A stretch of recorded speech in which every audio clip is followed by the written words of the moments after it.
கடல் அலையில் தாண்டி பாய்ந்து வருவது வெள்ளக்குதிரை. சுடலையிடம் வரம் வேண்டி பாய்ந்து வரும் பக்தர்கள் எதிரே.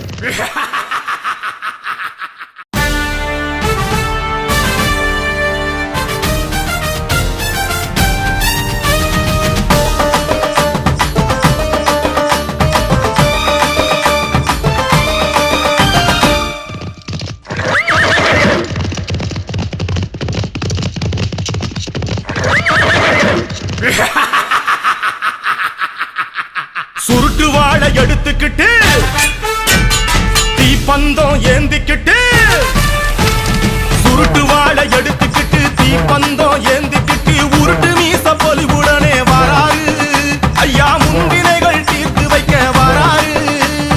வெள்ள குதிரை ஏறிக்கிட்டு வீச்சருவா வீசிக்கிட்டு, வெள்ள குதிரை ஏறிக்கிட்டு வீச்சருவா வீசிக்கிட்டு முப்பந்த